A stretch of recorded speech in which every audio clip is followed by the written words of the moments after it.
রত্না কাকিমাকে বলছি বারুইপুরে যে এরকম একটা ছোট্ট বাচ্চা নাবালিকাকে এরকম 4 জন মিলে অত্যাচার করে শেষ করে দিল, কোথায় তো দেখলাম না আপনি কি ওদের পরিবারের পাশে দাঁড়াতে?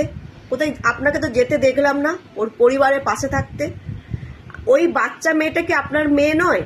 মানে আপনার মেয়ে হয়ে উঠতে পারেনি? আপনার মেয়ে তিলোত্তমা দুনিয়ার মেয়ে হয়ে গেছিল, আর সেই দুনিয়ার মেয়ের জন্য কিন্তু সবাই রাস্তায় নেমেছিল, পুরো বিশ্ব জেগে গেছিল।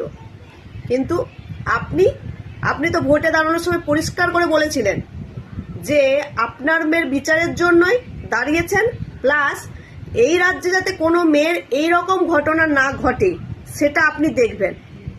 কিন্তু একের পর এক ঘটনা ঘটে যাচ্ছে, কোথায় আপনাকে তো দেখছি না।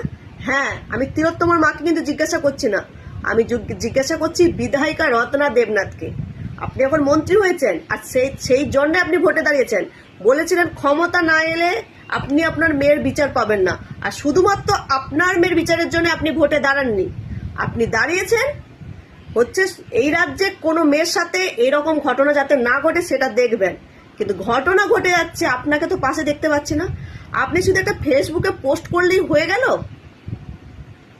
এটাই কি আপনার কাজ মিটে গেল একটা ফেসবুকে পোস্ট করলে? কোথায় তো দেখলাম না আপনি দৌড়ে যেতে, তাদের পরিবারের পাশে দাঁড়াতে, একটা ছোট্ট বাচ্চা মেয়ের বাড়িতে পাশে গিয়ে দাঁড়াতে, কোথায় দেখলাম না তো।